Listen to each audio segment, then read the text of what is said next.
Ils ont emmené l'Amérique sur la Lune. Ils l'ont fait redescendre sans encombre.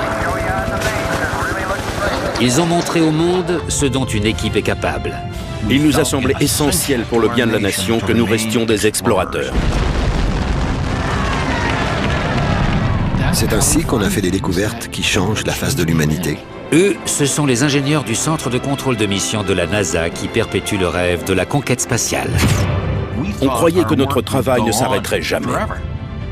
Après avoir atteint la Lune, Gene Kranz et le Centre de contrôle de mission affrontent des épreuves encore plus difficiles.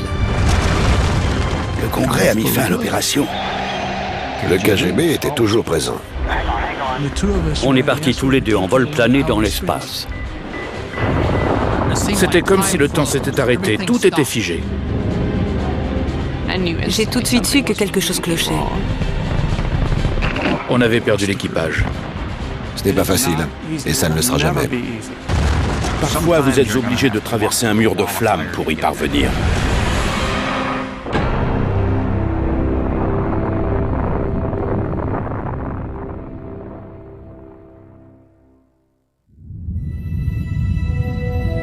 I believe that this nation should commit itself to achieving the goal before this decade is out of landing a man on the moon and returning him safely to the earth.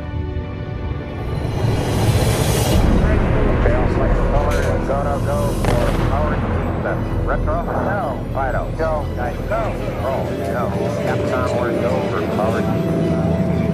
20 juillet 1969, Apollo 11 effectue le premier alunissage. Contact light. Listen, Tranquility Base here. The Eagle has landed. 400 000 personnes, 20 000 entreprises et universités, 8 années de travail et 25 milliards de dollars ont été nécessaires pour réaliser le souhait exprimé par le président John Kennedy en 1961. Le programme Apollo sera toujours considéré comme un immense succès américain. L'objectif était clairement défini et il a été atteint. L'alunissage d'Apollo 11 est dirigé par le directeur de vol Gene Kranz depuis le centre de contrôle de mission. Par le biais du programme Apollo, le président Kennedy nous avait chargé de nous poser sur la Lune, puis de ramener l'équipage à Terre. On se battait pour le cœur et l'esprit des habitants du monde libre. On connaissait donc notre objectif. That's one small step for man, one giant leap for mankind. Giant leap for mankind. Giant leap. 20 per second down here. Angle, S-band pitch, minus pitch, minus 9. Le défi de Kennedy ayant été relevé, quelle serait la prochaine étape? Quel objectif plus lointain que la Lune les États-Unis peuvent-ils viser? Combien sommes-nous prêts à dépenser et quels risques sommes-nous prêts à prendre pour la conquête spatiale?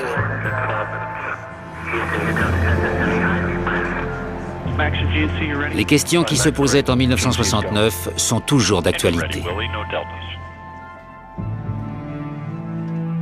Près de 50 ans après avoir atteint la Lune, la NASA se trouve à un tournant décisif de son histoire, à la recherche de l'idée visionnaire qu'elle n'a pas eue depuis Apollo.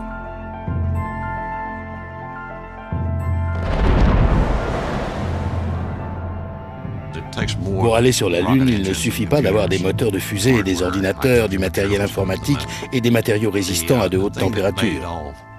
Si on a réussi, c'est grâce à nos dirigeants et au soutien de la population américaine, dont la patience nous a permis d'agir. Les choses ont changé depuis. Ce qui a joué un rôle moteur dans le développement du programme spatial, c'est la menace. Et c'est toujours le cas aujourd'hui dans une certaine mesure. Chaque fois que notre suprématie a été menacée dans le domaine de la technologie, par exemple, nous avons réagi.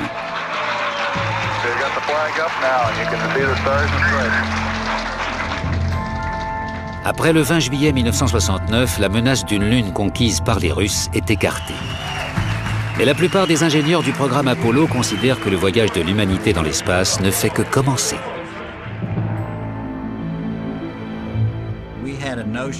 Nous pensions pouvoir envoyer des hommes sur Mars dans les 20 années à venir.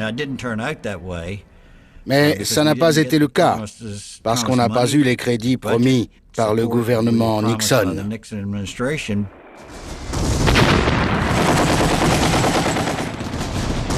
On s'enlisait au Vietnam et les manifestations contre la guerre prenaient une grande ampleur. Le gouvernement Nixon a dû gérer ce conflit en priorité. Il a donc considérablement réduit le budget de la NASA.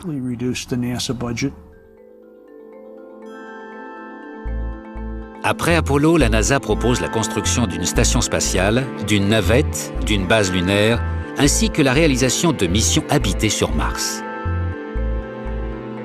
Ces projets sont tous annulés, à l'exception de celui qui concerne la future navette que le Congrès adoptera à une voix près.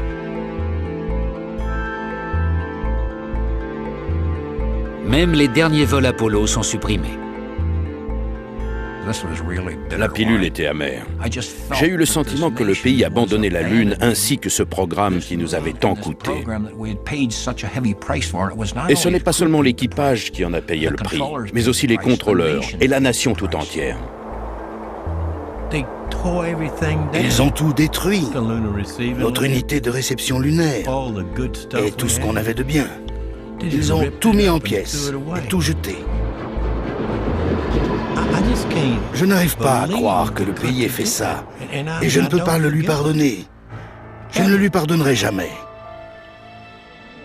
Entre l'annulation du programme Apollo et un projet de navette spatiale prévu pour un horizon lointain, la NASA met sur pied la seule mission qui soit à sa portée, le Skylab, un prototype de station spatiale construit à partir de fragments de vaisseaux Apollo.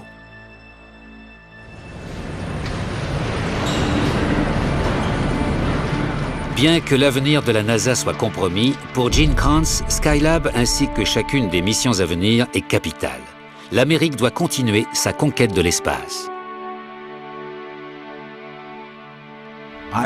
Je crois que c'est une question qui a toujours dépassé le problème de la guerre froide. La conquête spatiale est dans la nature des explorateurs. C'est l'esprit même de notre nation. Elle allait permettre d'inspirer la jeunesse et obligerait les universités à mettre en place de nouveaux programmes. Pour moi, c'était le moyen de maintenir l'industrie américaine. J'avais donc une vision bien plus large de la question.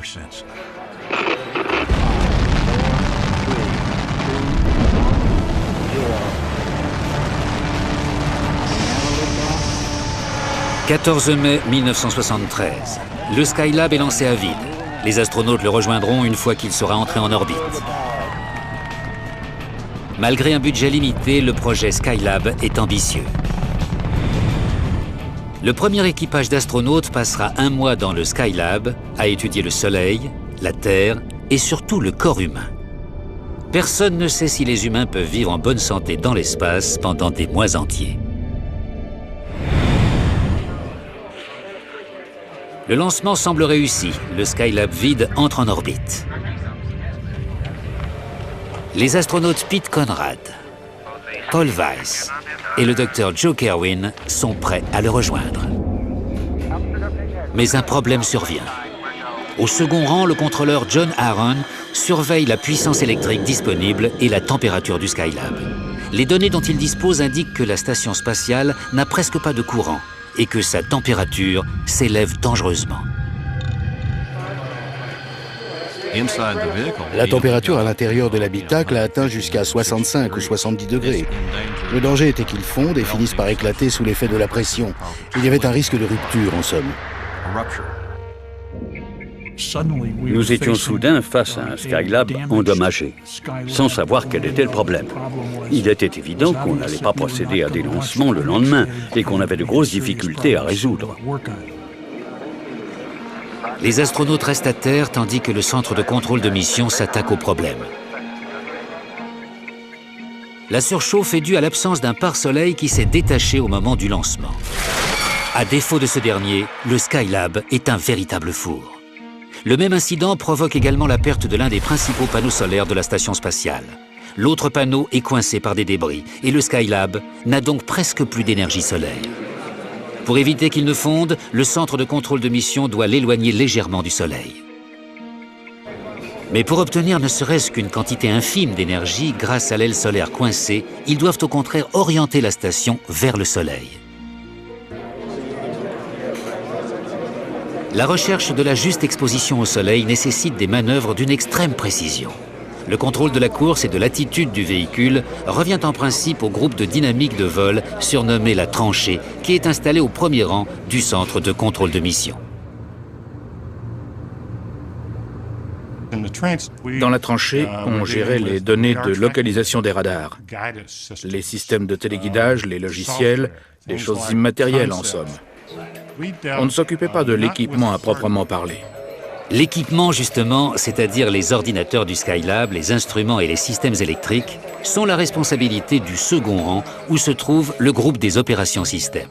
Les deux rangs sont sous l'autorité du directeur de vol assis au troisième rang, celui sur lequel tout repose. La tranchée tente de manœuvrer le Skylab, mais très vite, un obstacle se présente. Tandis que la station se détourne du Soleil, les contrôleurs perdent sa trace. John Aaron, qui gère les systèmes environnementaux, électriques et instrumentaux et répond au nom d'appel EECOM, doit faire un calcul approximatif à partir des relevés de température et de puissance électrique dont il dispose. C'est le seul moyen de connaître la position du Skylab. J'étais ingénieur système, donc en théorie, je n'avais pas à contrôler l'attitude du véhicule. C'était le rôle de la tranchée. Mais dès que le Skylab s'est éloigné du Soleil, la tranchée a perdu sa trace. La solution est totalement inédite. L'EECOM se met à surveiller la position du Skylab.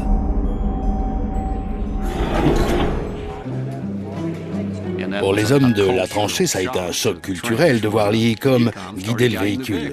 Et je n'oublierai jamais le moment où l'officier de téléguidage, il me semble bien que c'était lui, s'est levé, s'est dirigé vers la console et a dit « Dis-moi, EECOM, est-ce que tu sais ce que tu fabriques au moins ?»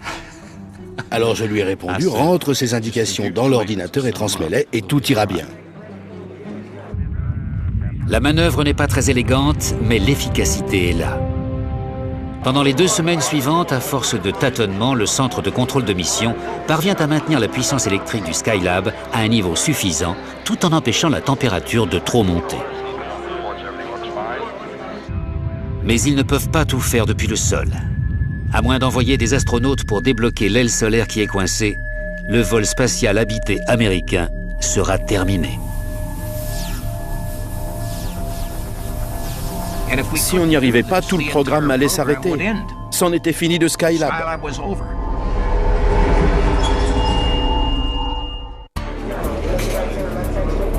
Mai 1973. Travaillant jour et nuit, le centre de contrôle de mission a réussi à maintenir le Skylab en vie pendant près de 2 semaines. C'est maintenant aux astronautes Pete Conrad, Paul Weiss et Joe Kerwin d'aller sur le site pour effectuer des réparations d'urgence. 5, 4, 3, 2, 1, 0. Callie, hold the Skylab. Copy. Une fois à l'intérieur du Skylab, les astronautes s'attaquent au premier problème, la surchauffe, en déployant un écran solaire en forme de parapluie. Ça n'a l'air de rien, mais cette solution improvisée fait toute la différence.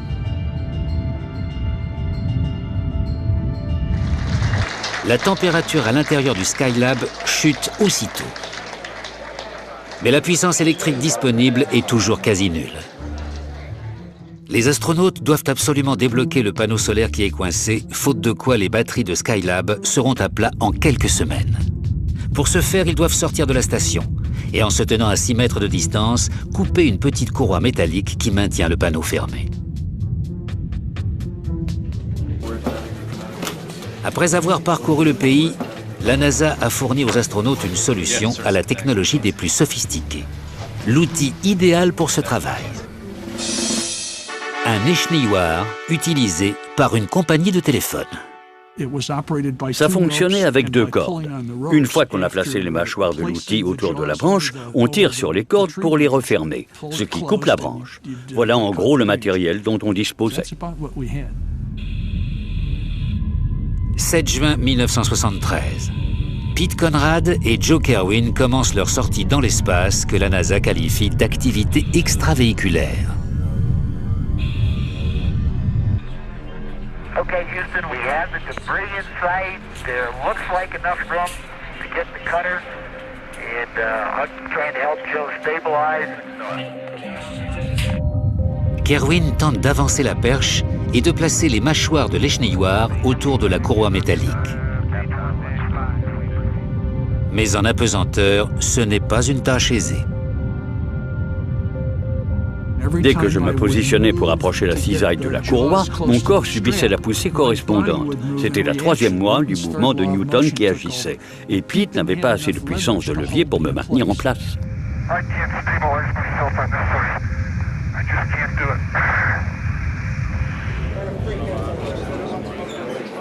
Les choses ne s'annoncent pas bien. Il n'y a rien que le centre de contrôle de mission puisse faire pour les aider. C'est alors que les astronautes aperçoivent un boulon étrié tout proche sur la paroi extérieure du Skylab.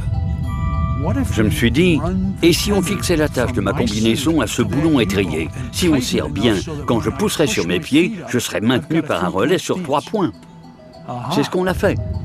Et tout à coup, j'étais aussi immobile que si je me tenais assis. Et 5 minutes plus tard, les mâchoires de l'outil étaient autour de la courroie. C'est le moment de vérité. Kerwin tranche la courroie.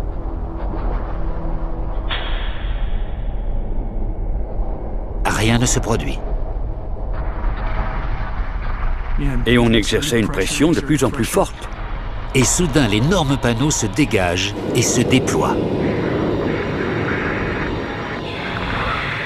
Soudain, tout s'est relâché et on est partis tous les deux en vol plané dans l'espace.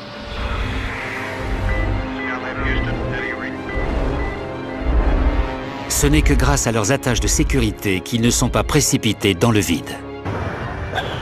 On s'est hissé jusqu'à l'atelier et en se retournant, on a vu la plus belle image de la mission.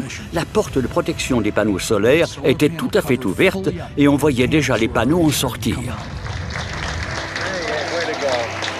Le centre de contrôle de mission et les astronautes ont sauvé Skylab. Pour moi, les efforts déployés pour réparer le Skylab ont été comparables à ceux qu'il a fallu fournir pour Apollo 13, et peut-être même plus importants encore. Pourtant, beaucoup d'Américains en ont à peine connaissance. 6 semaines plus tôt, les dernières troupes de combat et les derniers prisonniers de guerre américains quittaient le Vietnam. Et 4 jours après le lancement du Skylab, les audiences télévisées de la commission du Sénat pour l'affaire du Watergate débutaient.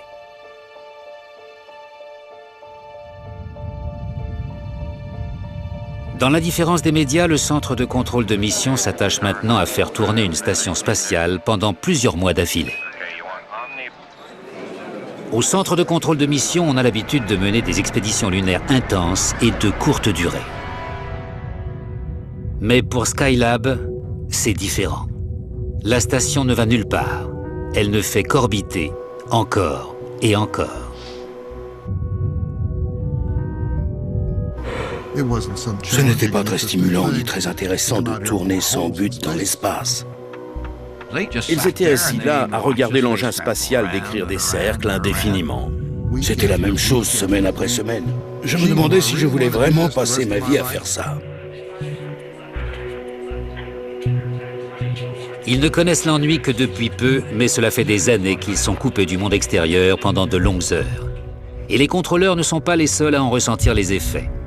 Pour permettre à l'Amérique d'aller sur la Lune, leurs femmes et leurs enfants ont eux aussi eu des sacrifices à faire. C'était presque comme si on vivait dans une famille monoparentale. On était habitués à ce que papa ne soit jamais à la maison. Il était toujours au travail. Nous leur sommes redevables de quelque chose, sans l'avoir jamais vraiment reconnu. Les femmes devaient s'occuper de la maison, des enfants et de tout ce qui concernait le foyer.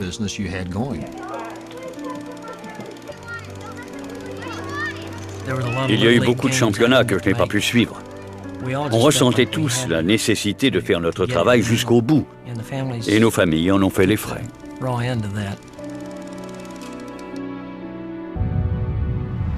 Skylab Houston, you're go for undocking. En février 1974, le 3e équipage quitte le Skylab. En 9 mois, les astronautes ont passé plus de 3000 heures à réaliser des expériences scientifiques qui ont permis de fournir d'énormes quantités de données, dont 4000 photos de la Terre et 127 000 du Soleil. Et ils ont prouvé que les humains pouvaient passer plusieurs mois dans l'espace en restant productifs et en bonne santé.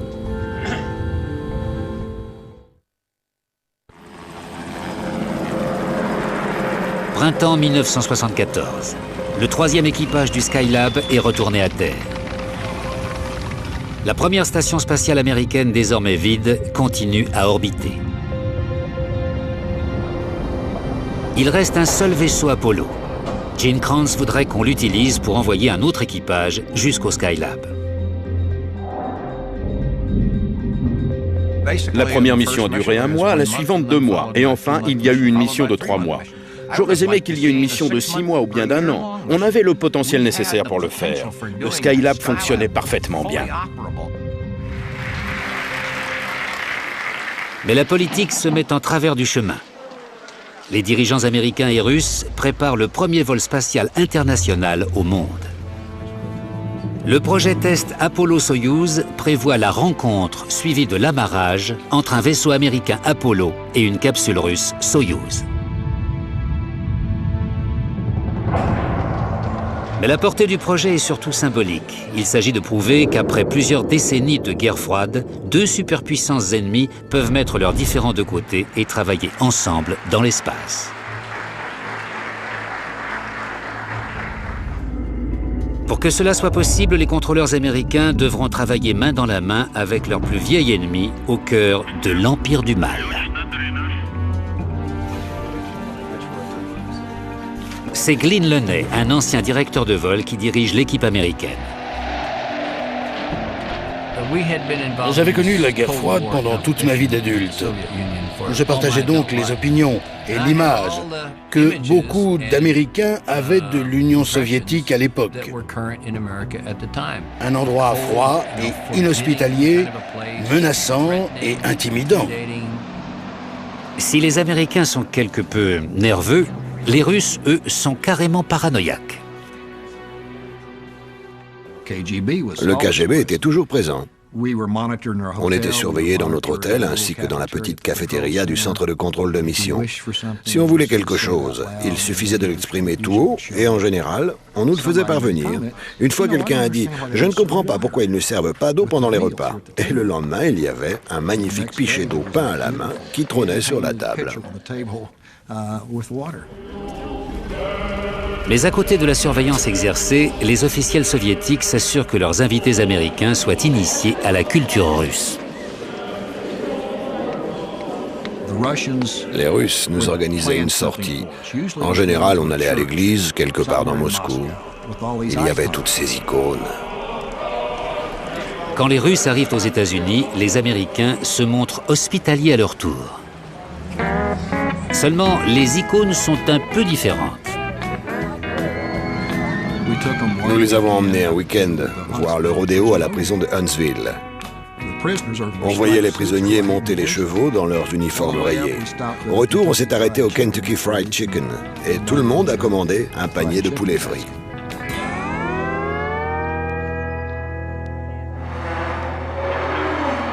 Juillet 1975. 18 ans après le Spoutnik, 2 superpuissances envoient chacune un équipage dans l'espace.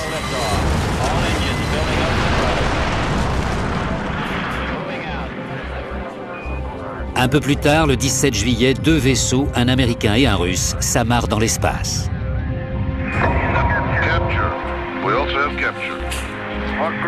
La trappe s'ouvre et les ennemis qui se sont affrontés dans cette conquête spatiale pendant plus d'une décennie se serrent la main.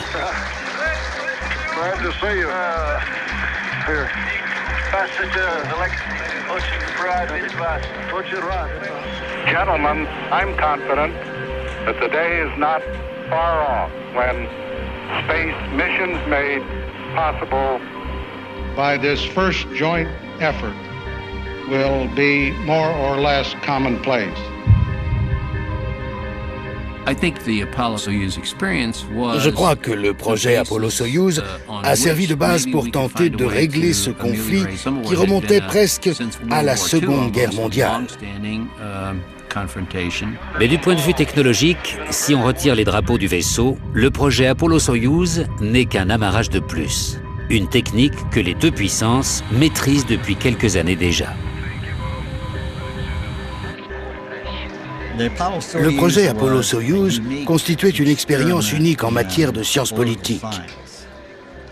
Mais ce n'était en aucune façon une expérience unique dans l'histoire du vol spatial. D'un point de vue technique, je pense que ni les Russes ni les Américains n'en ont appris grand-chose.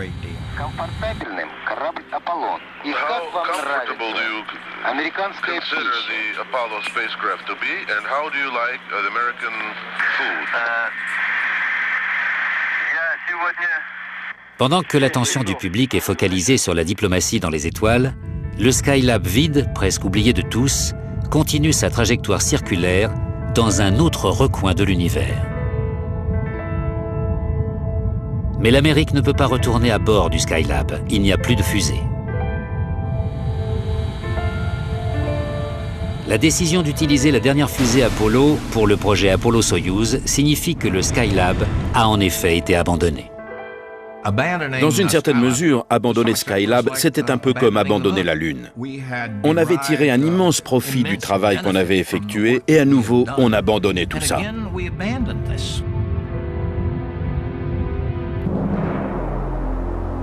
1981. Les dernières fusées Apollo ne sont plus utilisées faute de crédits suffisants.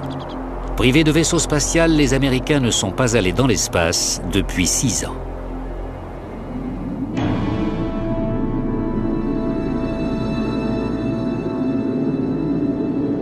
C'est la navette spatiale qui vient remplacer ces fusées. On l'appelle officiellement le STS, Système de transport spatial. Il s'agit d'un engin spatial réutilisable qui comporte des ailes. La navette décollera comme une fusée et se posera comme un avion. Sa tâche consistera à transporter non seulement des personnes, mais aussi un chargement de taille importante dans une immense soute d'environ 18 mètres de profondeur. Les dimensions étaient impressionnantes. Ils avaient une maquette en bois grandeur nature de l'orbiteur qu'ils avaient surnommé le Messie. Parce que à chaque fois que quelqu'un entrait dans la pièce, il s'écriait en l'apercevant « de Jésus ». De nombreuses innovations technologiques sont nécessaires pour envoyer cet énorme engin dans l'espace et le faire revenir. Les moteurs de la navette doivent résister à une explosion contrôlée pendant 8 minutes et doivent être réutilisables, ce qui n'était pas le cas des moteurs des fusées qui l'ont précédé.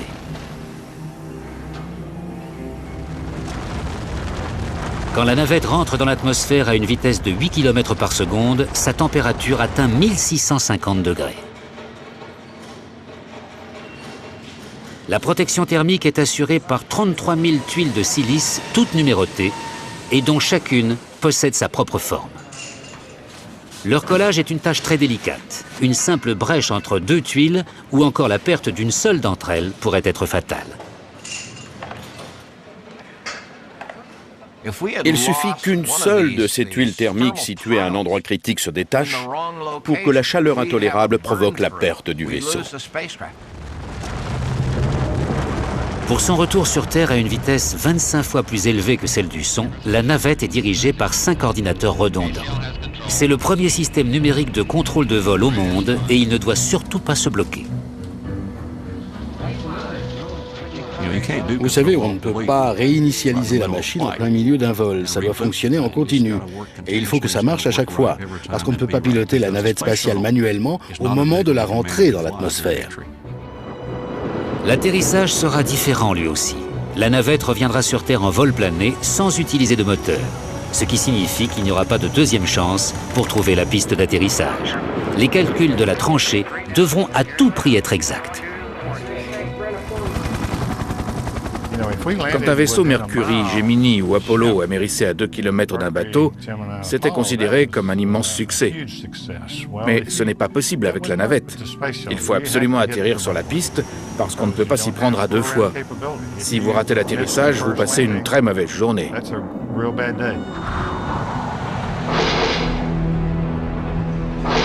12 avril 1981. C'est le premier vol de la nouvelle navette Columbia baptisée STS-1. Après quasiment 10 ans de développement, les moteurs, les tuiles, les ordinateurs et la piste d'atterrissage vont être soumis au test final.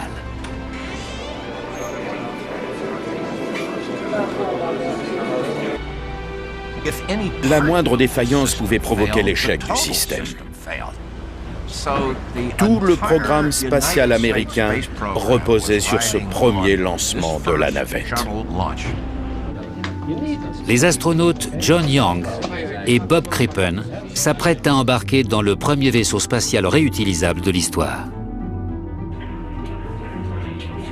Rick Fitz est contrôleur débutant. Il travaille au second rang au poste de guidage, de navigation et de contrôle, le GNC.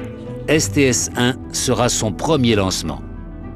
Tous les membres de l'équipe étaient extrêmement anxieux. Personne ne voulait l'admettre. On était des hommes missiles au regard d'acier, selon notre expression. On ne montrait pas nos émotions, mais on était tous morts de peur. T-10, 9, 8, 7, 6, 5, 4. We've gone for main engine start. We have.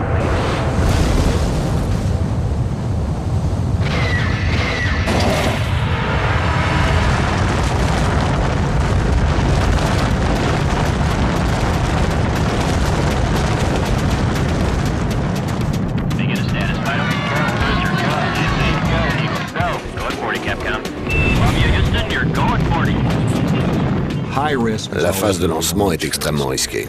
La navette ne possède pas de système de secours. Et une fois que ces fusées à propergol solides sont mises à feu, ce qui dure environ 2 minutes, vous ne pouvez plus les arrêter. Vous décollez.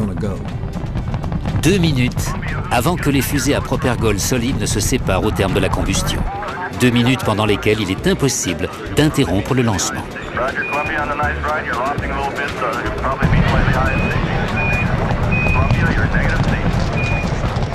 Ce que tout le monde attend, c'est la séparation des fusées à propergol solide, la SRB-SEP.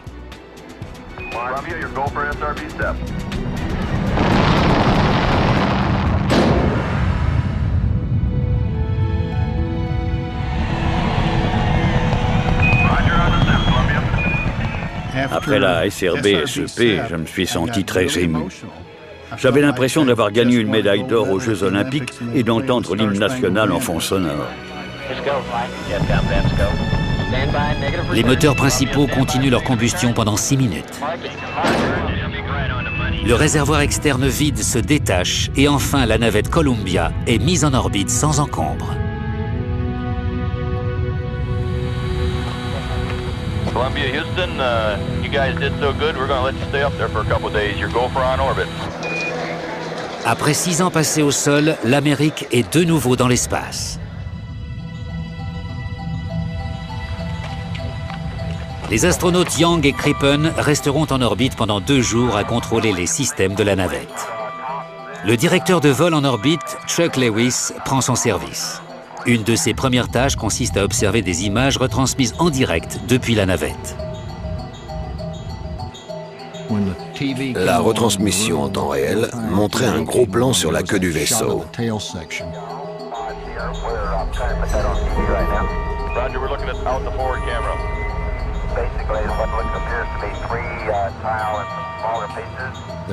Il manquait 2 ou 3 tuiles sur le fuselage arrière. Et je me suis dit, quelle merde.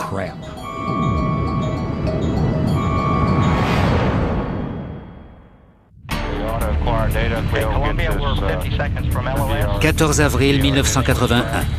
À bord de la navette Columbia, les astronautes John Young et Bob Crippen s'apprêtent à revenir sur la Terre. Un film vidéo a montré qu'il manquait des tuiles thermiques, seul bouclier contre la température de 1650 degrés de la navette lors de la rentrée atmosphérique. La rentrée atmosphérique commence. Personne ne peut dire ce qui va se passer. Même si on a fait les contrôles nécessaires, on n'est jamais sûr. Les forces de gravité peuvent poser un problème. Et en plus, à ce moment-là, le signal s'éteint et la radio est coupée. Pendant ce qu'on appelle le silence radio, la chaleur qui accompagne la rentrée atmosphérique provoque une interruption du contact radio pendant 20 minutes. Les tuiles vont-elles tenir? Ce qu'on redoute, c'est qu'un trou éventuel causé par la perte d'une tuile provoque le détachement de toute une rangée d'entre elles. Or, chaque tuile est indispensable pour entrer dans l'atmosphère sans incident. Le centre de contrôle de mission ignore ce qui se passe jusqu'à la fin du silence radio.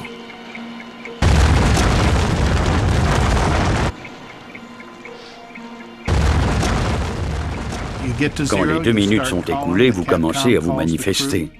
Le Capcom appelle l'équipage, vous attendez une réponse et tout le monde croise les doigts. Columbia, Houston.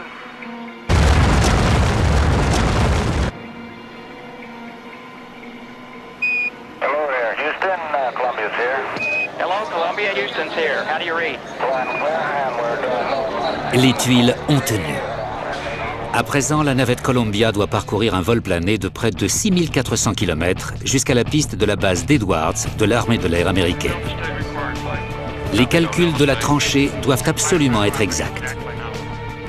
Comment savoir si vous n'allez pas manquer de puissance? Il faut se représenter un planeur qui a parcouru un tiers de la Terre et qui se dirige en descente vers une piste d'atterrissage qui mesure 4500 mètres.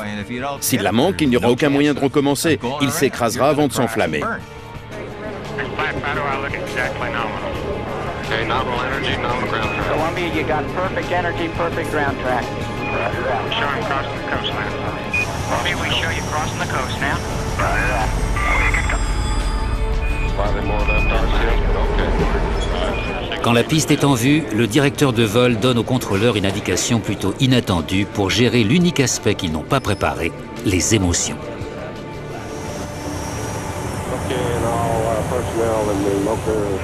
I'm sure every one of us following landing is going to have a certain degree of exhilaration. So as the nose wheel touches down, you have 15 seconds to vent that emotion. And then I will expect this room to become quiet and keep it that way for another 45 minutes. Okay. Keep an eye on the DLAS. GPS, everything looking okay to you? Affirmative, flight. GNC, that's good. Flight Eagle, looking good. Decode. Zero, go. 3.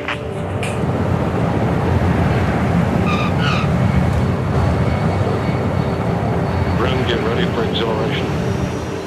4, 3, touchdown.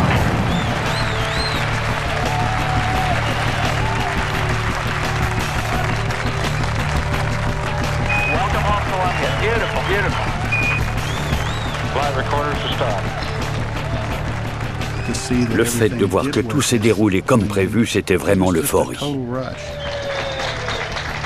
Pour moi, la meilleure récompense a été de voir John Young et Crip sortir de l'engin spatial et sauter partout en examinant l'appareil. C'était une joie immense. C'était une sacrée réussite technologique pour laquelle on avait travaillé de longues années. C'était très émouvant. Après 6 années passées au sol, l'Amérique est à nouveau dans l'espace.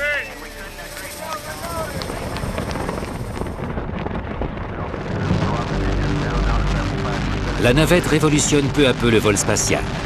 Une flotte de 4 orbiteurs mettra des satellites en orbite, réalisera des expériences scientifiques, réparera des satellites endommagés et pour la première fois de l'histoire, rapportera de gros chargements de l'espace.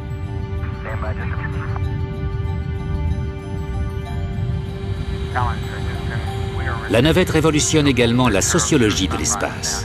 Les astronautes ne seront plus seulement des pilotes d'essais militaires.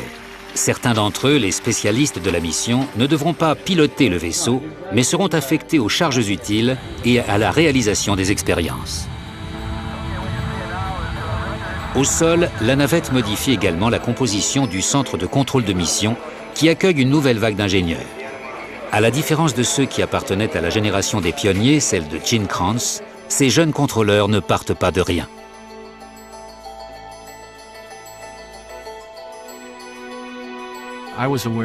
J'étais conscient de l'existence du centre de contrôle de mission depuis mon plus jeune âge. Mon frère aîné et moi-même avons d'abord appris à compter à rebours de 10 à 0, c'est vrai. Tout était prétexte à lancer un compte à rebours. Le temps mis à entrer dans une voiture ou dans une baignoire. Si ridicule que ça paraisse, je rêvais de devenir officier de la flotte spatiale. Et dans le siècle où nous vivons, la profession qui s'en approche le plus, c'est celle de contrôleur de mission. Je lisais chaque article de journal, chaque article de la revue Life que je trouvais. C'est drôle d'ailleurs, je me souviens de la plupart des noms cités dans les rapports de conférences de presse. Le directeur de vol, Gene Kranz, a dit telle et telle chose.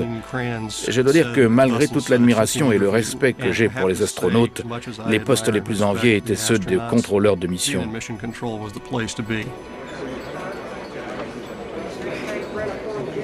La tâche des nouveaux contrôleurs s'est alourdie, allant de la compréhension des schémas de circuits électroniques à la manipulation des lumières et des consoles. Mais ils ne sont pas les seuls à devoir s'adapter. Dehors, derrière les murs du centre de contrôle, le monde évolue. Et les jeunes ingénieurs apportent avec eux les signes du temps. Il y a eu un petit choc culturel quand les nouvelles recrues aux cheveux longs sont arrivées. Vous avez vu les images de ceux qui avaient participé à la mission Apollo 11, Apollo 13 en col blanc, arborant des cravates toutes fines. Une petite minorité seulement, arrivée dans les années 70, n'entrait pas tout à fait dans ce moule. L'évolution de la mode et des coupes de cheveux ne sont qu'un début. Les ingénieurs les plus âgés vont s'en rendre compte. Le moule des contrôleurs fait plus que changer. Il vole en éclats.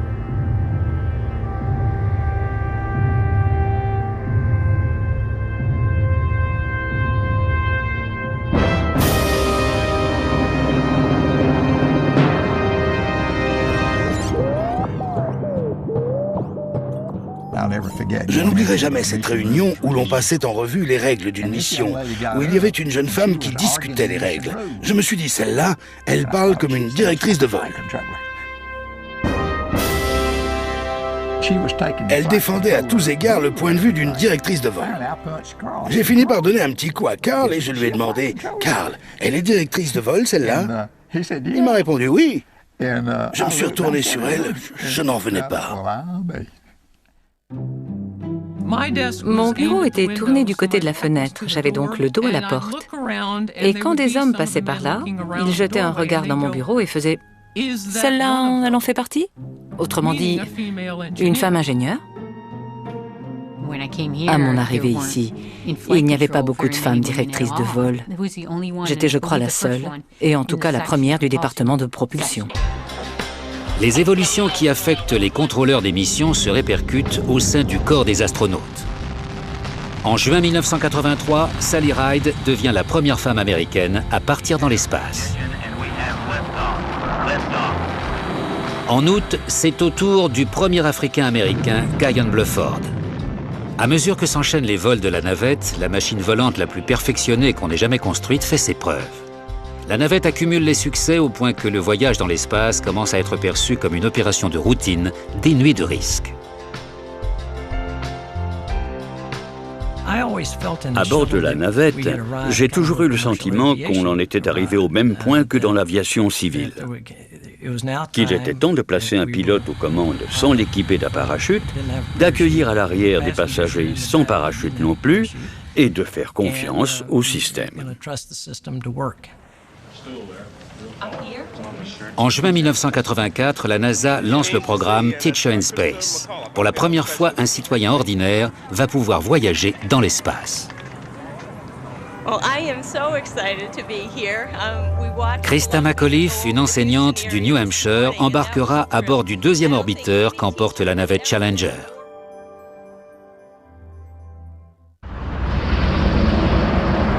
« 28 janvier 1986. Après plusieurs contretemps, Challenger est prête au lancement. Il fait ce jour-là particulièrement froid. À l'insu du centre de contrôle de mission du Marshall Space Flight Center en Alabama et de la compagnie Morton Thiokol qui a conçu les fusées à propérgol solide, certains ingénieurs sont inquiets. Ils ont de sérieux doutes quant à la capacité de résistance au froid des joints des fusées à propérgol solide dites SRB accolées au réservoir. Mais il leur manque des preuves matérielles. Ils décident donc d'autoriser le lancement.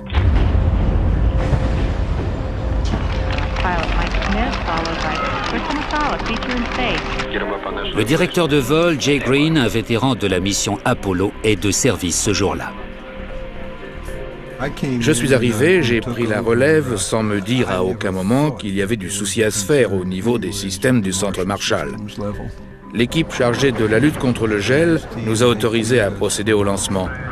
Le compte à rebours s'est déroulé normalement, les parties matérielles semblaient en bon état.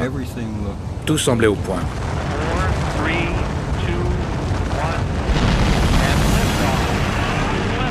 Personne ne s'en aperçoit, mais au moment de l'allumage, les 2 joints de la SRB droite lâchent. Un panache de fumée noire qui apparaîtra ensuite sur des films à défilement ultra rapide révèle la présence de gaz chaud en combustion qui s'échappe de la soudure. Le lancement s'est fait normalement, tout semblait bien se passer. Les SRB brûleront pendant 2 minutes. Gene Kranz, qui dirige alors les opérations, est assis au 4e rang. Là, le compte à rebours se déclenche dans ma tête. Parce qu'au bout de 2 minutes, l'équipe des contrôleurs de mission, comme les astronautes, commencent à pouvoir envisager des solutions de secours. Avant, il n'y en a pas. La fuite au niveau du joint du propulseur s'aggrave.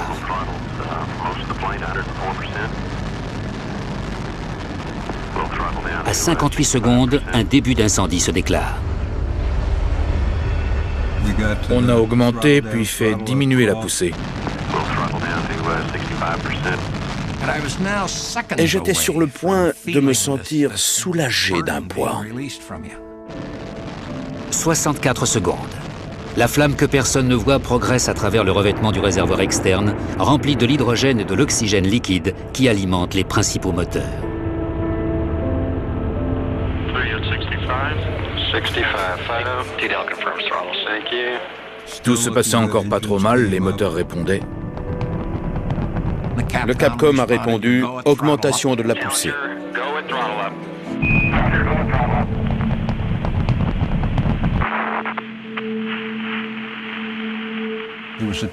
Il y avait une télé par là. On nous avait appris à rester toujours concentrés sur les données et non à regarder la télé.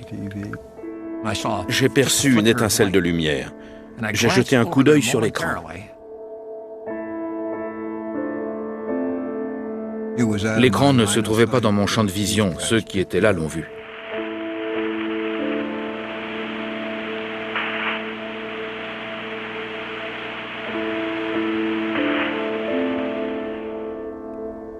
C'était l'horreur. Flight GC, we've had negative contact, lost downlink. Copy. Okay, all operators, watch your data carefully. Je me suis retourné vers eux et j'ai vu leur visage se décomposer. Puis j'ai regardé l'écran de télé. On voyait la colonne de fumée que nous avons tous en mémoire.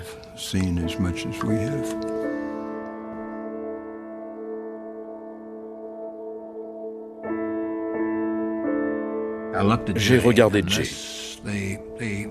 Son visage exprimait un sentiment qu'on ne surprend qu'à de rares occasions dans une vie.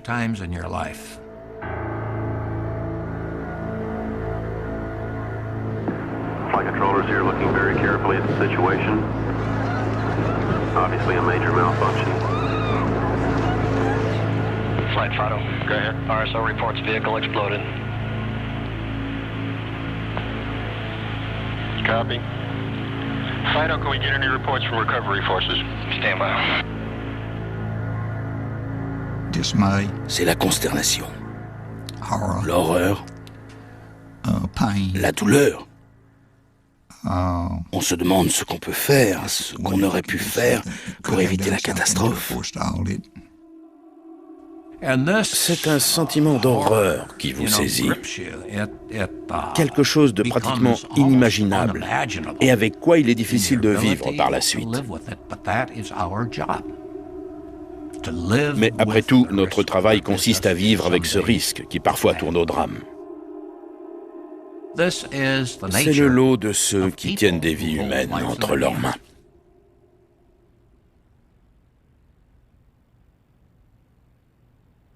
les 7 membres de l'équipage ont disparu. 6 astronautes et l'enseignante du New Hampshire, Christa McAuliffe.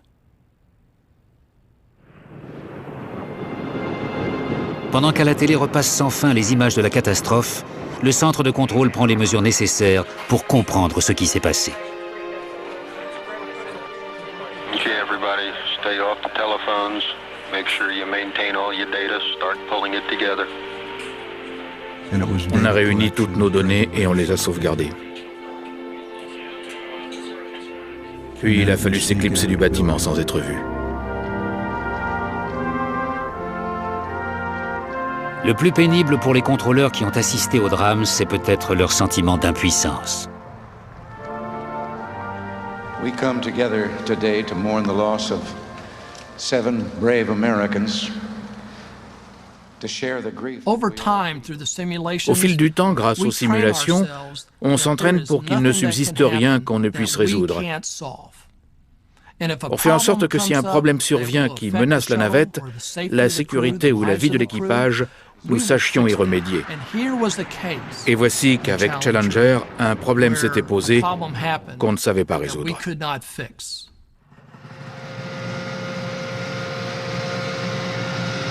Plusieurs enquêtes seront ouvertes. Publié 4 mois après l'accident, en juin 1986, le rapport de la commission présidentielle accuse la NASA d'avoir ignoré les signes qui, depuis des années, auraient dû éveiller ses soupçons quant à la fiabilité des joints de la SRB. Le programme spatial américain sera suspendu pendant 2 ans et demi, le temps de concevoir les nouveaux joints du propulseur d'appoint solide. Certains critiques en appellent à la fin des vols spatiaux habités. Il n'empêche, les contrôleurs de mission restent convaincus que les bénéfices retirés de la conquête spatiale en compensent les risques. On a tous reconnu, je crois, l'importance qu'il y avait à surmonter cet accident, à résoudre le problème pour pouvoir repartir de l'avant.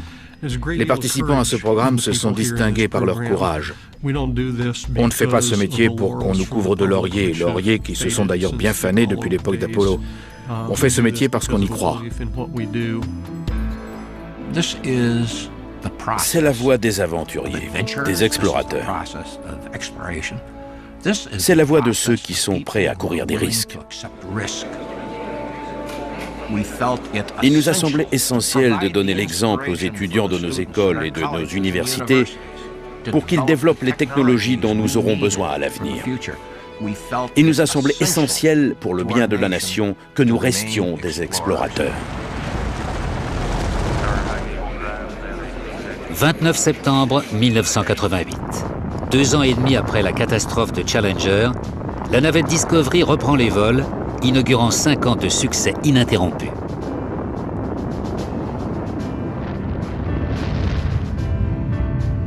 Au cours des 32 missions à venir, les navettes mettront en orbite des satellites de communication et de défense, réaliseront des expériences scientifiques, lanceront des sondes en direction de Vénus, de Jupiter et du Soleil. Elles iront ainsi de succès en succès.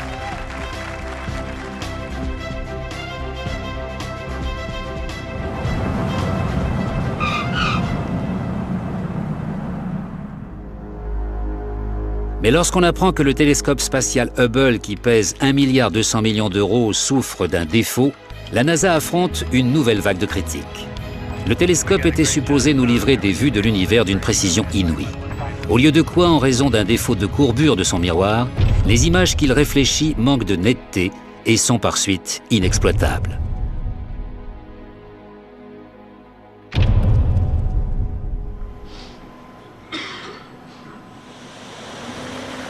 En vue d'intervenir sur le télescope Hubble et de le réparer, la NASA élabore une mission audacieuse, sur l'issue de laquelle nul cependant n'ose se prononcer. Celui qui dirigera le vol, Milt F. Flynn, endure une forte pression. La NASA était très attaquée. La mission d'entretien était la prochaine opération prévue. Et en effet, on nous attendait au tournant. La NASA allait-elle réussir à réparer? En serait-elle capable?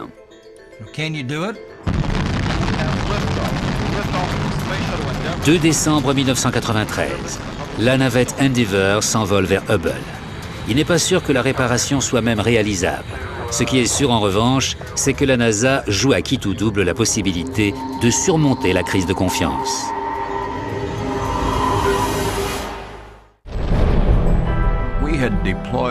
On avait déployé ce qui devait être le joyau de l'astronomie. Or, une aberration affectant l'un des miroirs nous empêchait d'observer tous les détails qui avaient pourtant été annoncés. Il y avait donc une pression incroyable qui s'exerçait sur la NASA. Ce sera l'une des missions les plus compliquées jamais tentées. Hubble mesure 13 mètres de long et se déplace à la vitesse de 27 360 km à l'heure à quelques 590 km d'altitude. L'installation d'un miroir corrigé ne constitue qu'une partie de la tâche. Milt Eflin est le directeur de vol responsable de la mission. Il s'agissait aussi de remplacer des panneaux solaires. L'opération consistait en somme à arracher les ailes du télescope et à poser les neuves. Il y avait également des gyroscopes en panne à remplacer, du matériel d'alimentation aussi. Bref, on avait de quoi s'occuper. Les réparations demanderont 5 jours d'activité extravéhiculaire d'affilée, 35 heures de sortie spatiale. Jamais auparavant des astronautes n'avaient entrepris d'accomplir des travaux de cette ampleur dans l'espace. Chaque minute est planifiée à l'avance et chorégraphiée. Les astronautes n'auront pas une seconde à perdre. Keep an eye on the doors.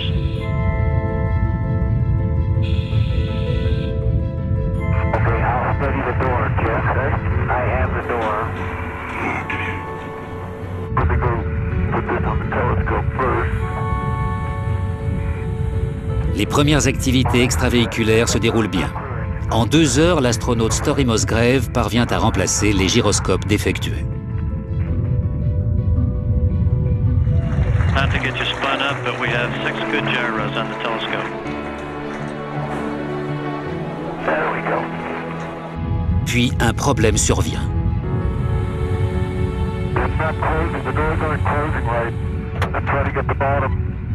Les portes donnant accès au gyroscope ne ferment plus. Pour cette première sortie dans l'espace, Eflin préférerait ne pas avoir à essuyer de revers. Nous allions jouer contre la montre pendant plusieurs jours. Il importait donc de s'élancer hors des starting blocks et de franchir le premier obstacle en temps et heure. L'astronaute Musgrave propose d'utiliser un levier pour forcer la fermeture des portes. Les ingénieurs au sol s'y opposent. Ils redoutent d'éventuels dégâts.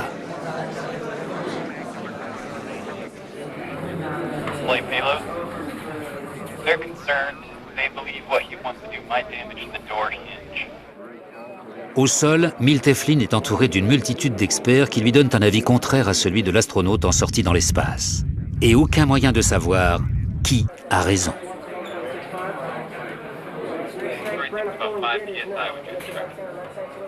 Tous les analystes disposent de données. Le directeur de vol, lui, n'en a que très peu à sa disposition. Les données auxquelles il se réfère, ce sont en réalité toutes les informations que lui transmettent les analystes présents dans la salle sur l'état de la mission. C'est une position inconfortable, celle d'un directeur de vol placé en première ligne, mis en demeure de prendre une décision, mais conscient, dans bien des cas, qu'il ne dispose pas de données suffisantes pour prendre la bonne. Et pourtant, c'est quand même à lui de décider et d'agir. Il y a un point d'incertitude. Le rôle du directeur de vol, c'est d'accepter cette incertitude, d'utiliser sa faculté d'analyse pour savoir s'il faut ou non prendre telle ou telle mesure qu'il devra par la suite assumer. Tout le monde est suspendu à la décision de Eflin.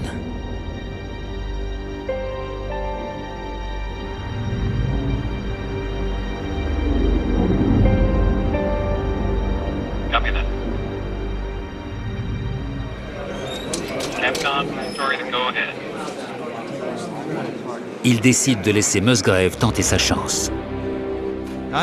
J'avais entièrement confiance en Story Musgrave. Il traitait le télescope Hubble comme on traite un enfant. Faisons-lui confiance. Laissons-le faire, je me suis dit.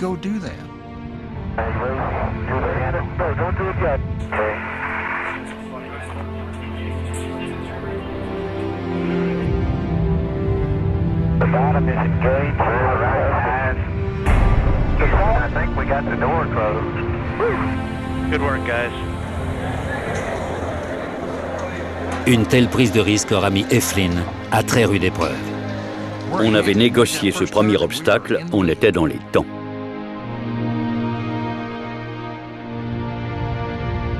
Au cours des 4 jours d'activité extravéhiculaire qui suivent, les astronautes démontent les anciens panneaux solaires et déploient les nouveaux. Ils remplacent la caméra à champ large et montent COSTAR, un ensemble de 5 miroirs correctifs destinés à remédier aux défauts de netteté du miroir d'origine. Ils larguent enfin le télescope et le remettent sur orbite avant de regagner la Terre.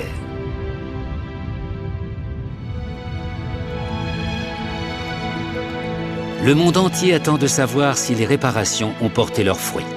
Une semaine plus tard, la réponse tombe.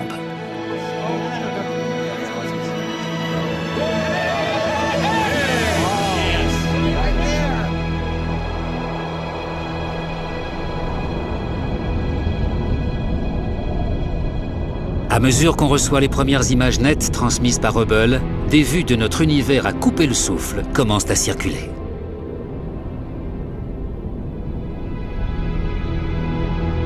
Dans les années suivantes, les images d'Hubble, magnifiques, mystérieuses, profondes, trouvent un écho partout dans le monde.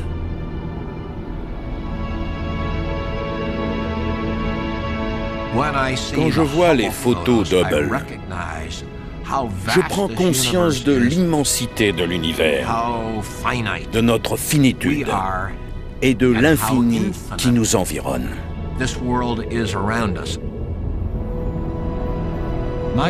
Non mais regardez ce qu'il y a là. Nous autres sur Terre, nous serions arrogants au point de croire qu'il n'y aurait que nous et rien d'autre. Ce que nous dit Hubble, je crois, c'est justement qu'il existe autre chose. Si la mission d'entretien d'Hubble permet au télescope spatial de prendre un nouveau départ, elle marque aussi pour le centre de contrôle de mission la fin d'une époque. C'est la dernière fois que Gene Kranz se retrouve dans cette salle, derrière une console.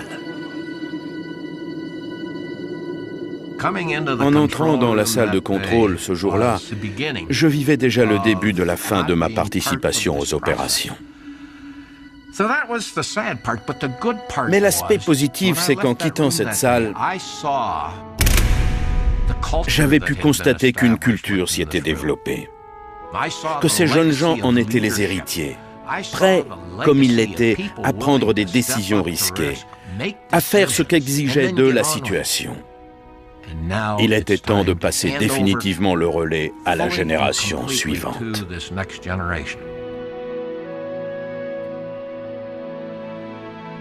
Je me sentais bien. J'avais le sentiment du devoir accompli.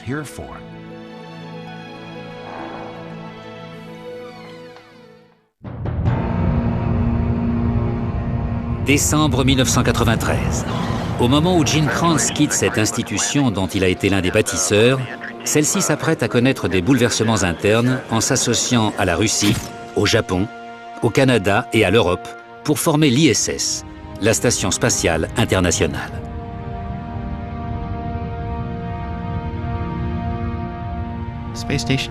La station spatiale est une énorme aventure. On n'avait jamais entrepris dans l'histoire de l'humanité un projet de construction spatiale d'une telle ampleur. L'ISS se composera d'une multiplicité de modules construits sur Terre et assemblés dans l'espace.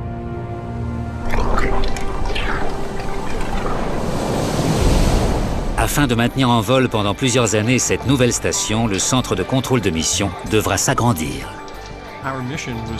Notre tâche évoluait. Nous étions désormais en charge simultanément du contrôle des missions de la navette et de celle de la station. Or, l'aménagement physique des systèmes dans le bâtiment d'origine ne le permettait pas. Il a donc fallu s'adapter à ces nouvelles exigences. On abandonne donc l'ancien centre de contrôle de Houston exploité depuis 1995 pour élever une nouvelle extension qui doit abriter 3 nouvelles salles de contrôle des vols, les Flight Control Rooms, dites FCR, 2 pour la navette, 1 pour l'ISS.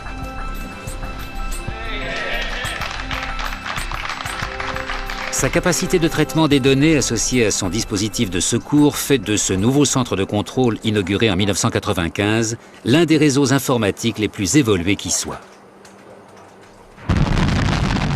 3 ans plus tard, en novembre 1998, on procède au tir du premier module de l'ISS. 11 autres modules seront envoyés dans les 2 ans, chacun conçu par des nations et des constructeurs différents. Même si dans l'espace, ces modules devront s'ajuster et fonctionner parfaitement ensemble.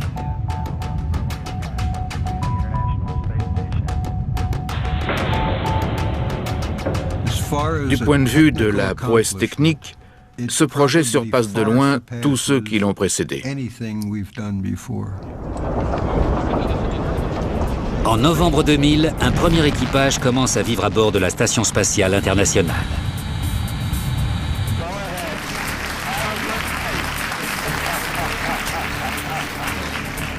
Pour les contrôleurs de mission, le pilotage de l'ISS constitue une nouvelle expérience. À bord de la navette, ce sont pour l'essentiel les astronautes qui manœuvrent le véhicule. Le pilotage de la station, en revanche, est dans une large mesure l'affaire des contrôleurs de mission. Holly Ridings n'oubliera jamais le jour où elle a émis son premier ordre. Je commandais un véhicule à des centaines de milles nautiques dans l'espace, qui tournait autour de la Terre en 90 minutes. C'était extraordinaire. Et à l'époque, je ne faisais pourtant qu'allumer le chauffage.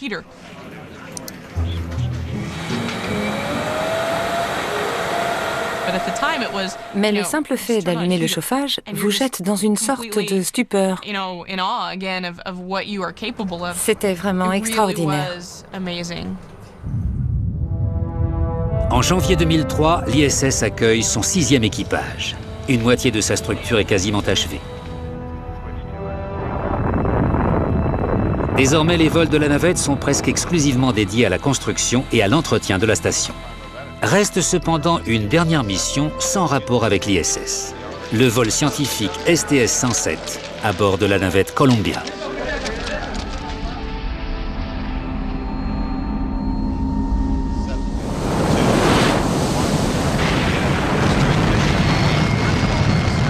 Le 16 juillet 2003, la navette Columbia décolle de son pas de tir. Lors de l'ascension, un morceau de mousse isolante, gros comme une mallette, se détache du réservoir externe et vient heurter de plein fouet la navette, vraisemblablement du côté gauche.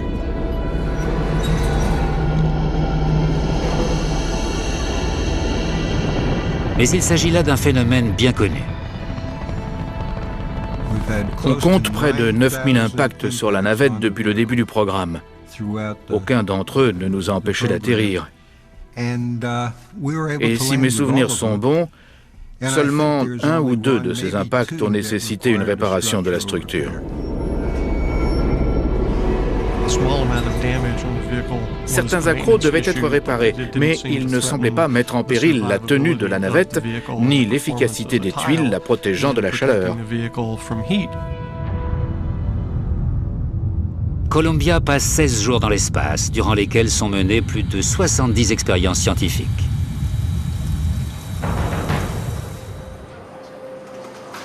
« 1er février 2003. Après avoir parfaitement accompli sa mission, Columbia entame sa rentrée dans l'atmosphère. Leroy Kane est le directeur de vol aux commandes. J'étais heureux à l'idée de pouvoir diriger l'atterrissage ce jour-là. Je pensais aux mêmes choses que d'habitude, ou pour être plus précis, j'étais préoccupé par les choses qui me préoccupent toujours au moment de la rentrée et de l'atterrissage. Jeff Kling se trouve quant à lui derrière la console contrôlant les systèmes mécaniques. Son nom d'appel est Max. La journée se déroulait comme n'importe quelle journée de rentrée dans l'atmosphère, jusqu'à ce qu'on commence à perdre des capteurs thermiques. On en a perdu un premier, ce qui a mobilisé notre attention, puis en quelques secondes, on en a perdu un deuxième et encore 2 autres.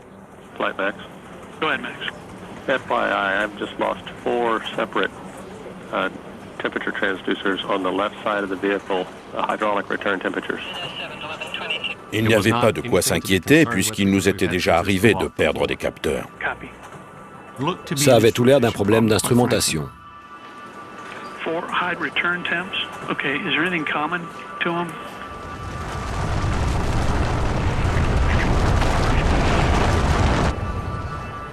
Pendant que Jeff Kling tente de résoudre son problème, Cathy Rogers, des systèmes environnementaux, électriques et instrumentaux, ou EECOM, surveille d'autres indicateurs thermiques.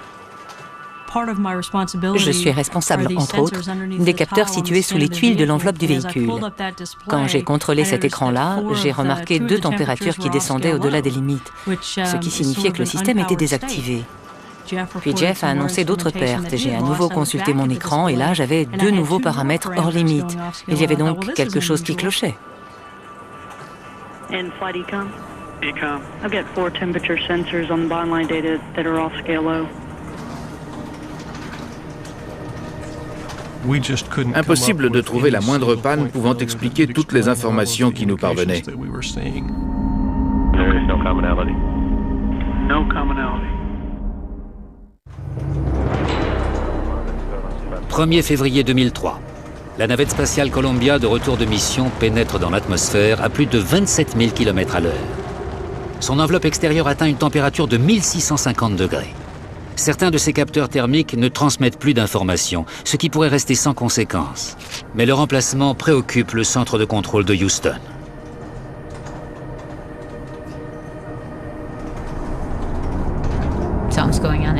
On ne comprenait pas ce qui se passait. Moi, j'étais juste là. J'étais venu voir Ron. Ralph était assis ici et je lui ai dit « Ralph, c'est l'aile gauche. C'était l'aile que la mousse isolante avait heurtée. » Where is that instrumentation located? All 4 of them are located in the aft part of the left wing. J'ai commencé à réfléchir au fait que ces incidents concernaient tous l'aile gauche qui avait été heurtée par des débris. À ce moment-là, je crains que de l'air surchauffé ne pénètre dans l'aile. Puis la liaison entre le centre de contrôle et Columbia est rompue. Columbia, Houston, comm check.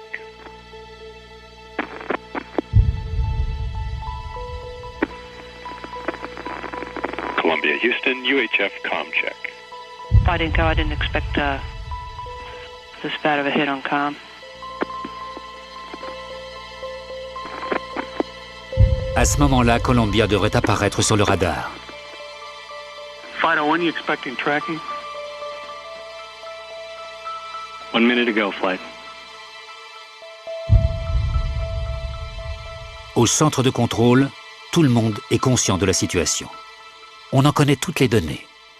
Ce que les écrans ne montrent pas, ce sont les images de ce qui se passe dehors. À l'intérieur, personne n'imagine ce que les gens voient dans le ciel, au-dessus du Texas. Jusqu'à ce coup de téléphone.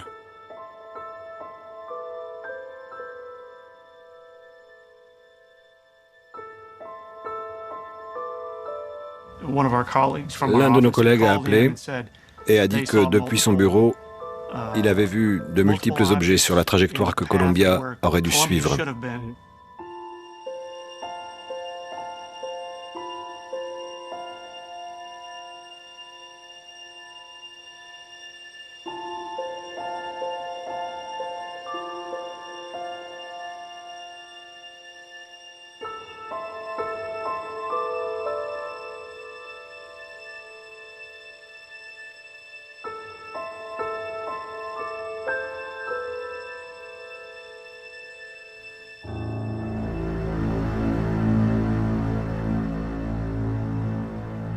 GC flight. GC flight. Fly GC. Lock the doors. Copy. Contrôle du sol, verrouiller les portes est une phrase lourde de sens. Et il l'a répété 2 fois. Contrôle du sol, vol, contrôle du sol, vol, verrouiller les portes.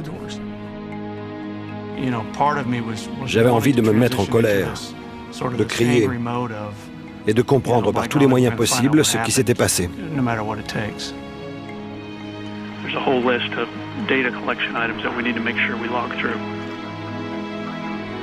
Si les avions de ligne possèdent des dispositifs d'enregistrement des voix et des données de vol permettant d'expliquer en cas d'accident ce qui s'est passé, pour ce qui est des vols spatiaux, c'est le centre de contrôle qui enregistre toutes ces données.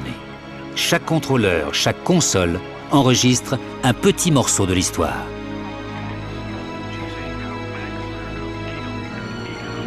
Par ces mots, Leroy Cain vient de lancer ce qui deviendra l'enquête sur l'accident de Columbia.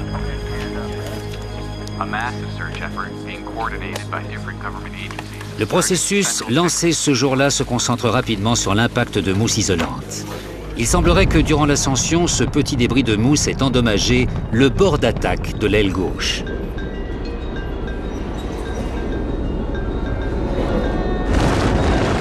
Au cours de l'entrée de Columbia dans l'atmosphère, des gaz d'une chaleur extrême pénètrent dans l'aile et la détruisent, ce qui finit par entraîner la désintégration de la navette.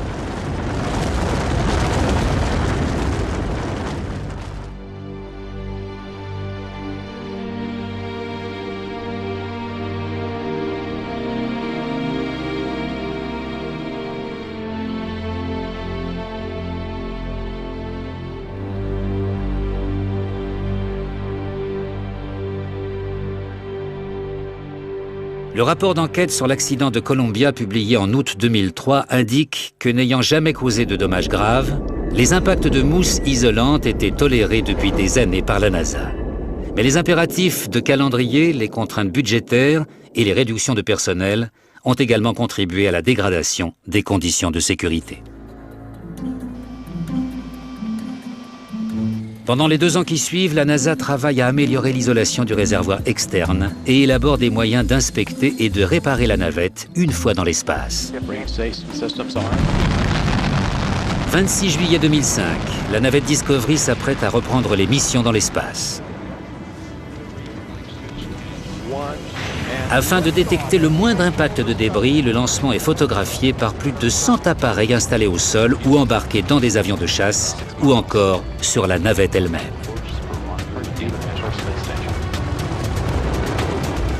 That was by far the smoothest ascent through first stage that we've ever experienced.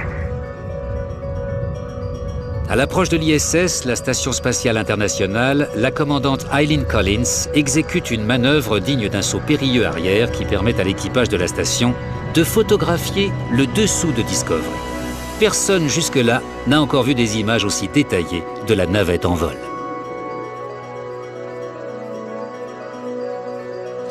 J'ai la gorge serrée depuis ce matin. C'est une grande journée. Que les Américains puissent repartir aujourd'hui dans l'espace à bord d'une navette américaine de surcroît, c'est un formidable pas en avant. Mais au bout de quelques jours, les analyses des photographies révèlent que le problème des débris de mousse isolante qui avait mené à la désintégration de Columbia n'a pas été entièrement résolu. Nous avons rencontré un problème. Un très gros morceau de mousse isolante a été détecté. Il est impératif de traiter le problème et d'effectuer la réparation.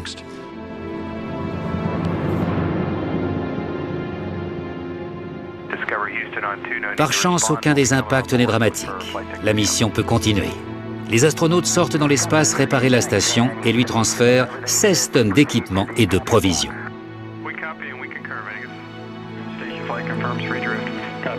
Lors de leur dernière sortie, Steve Robinson dégage 2 morceaux de joint coincés entre des tuiles thermiques de la partie inférieure de Discovery.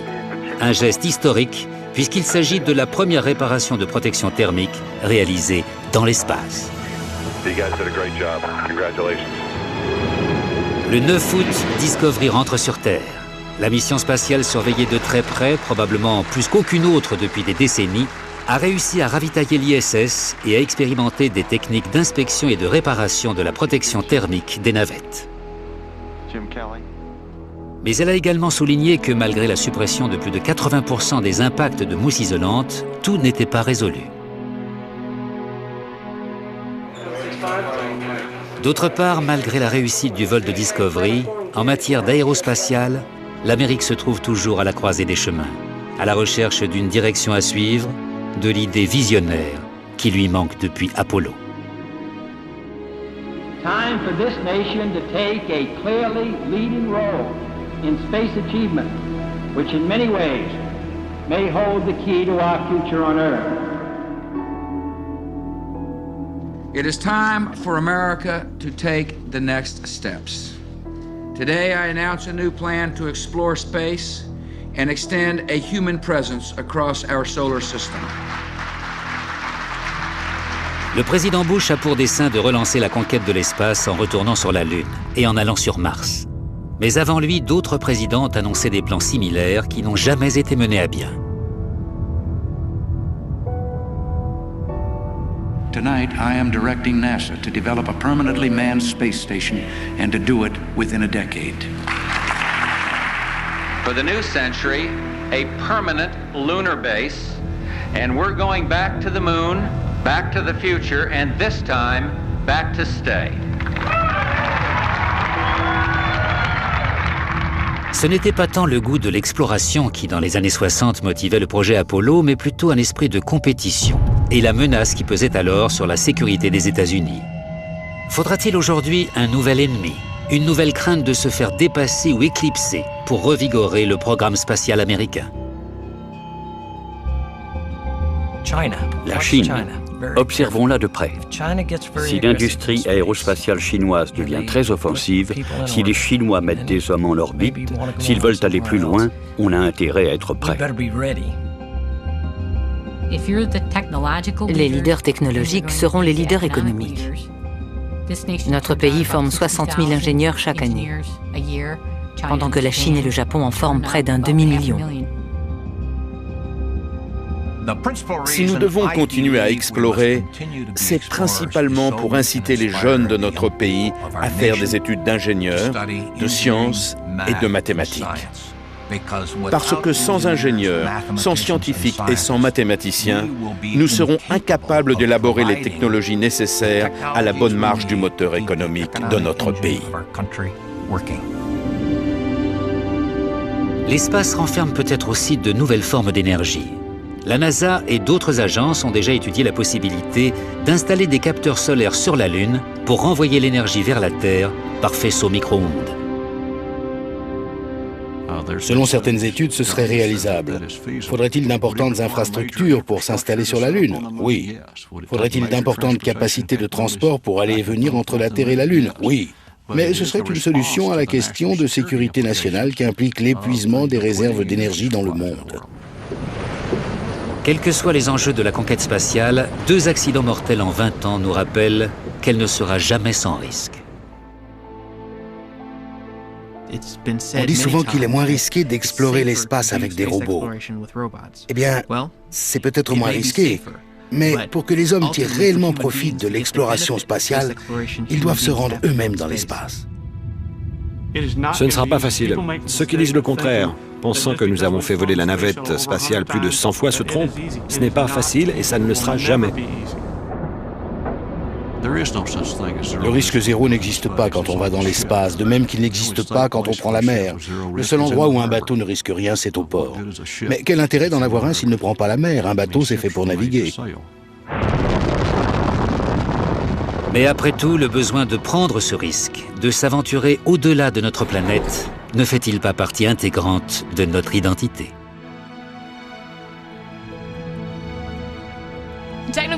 La partie technique de notre métier est fascinante, et les gens en oublient parfois qu'on l'exerce en grande partie pour son aspect humain.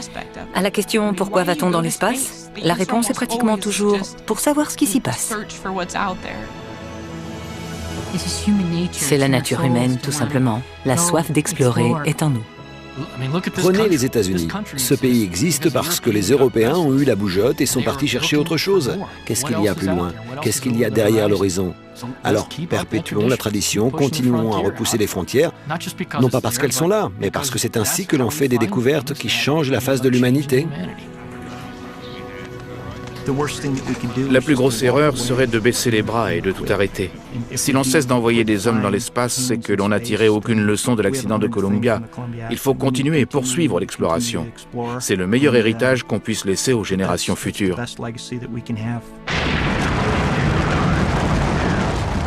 Une chose est sûre, quels que soient les futurs programmes spatiaux américains, les hommes et les femmes du Centre de contrôle de mission ouvriront toujours la marche.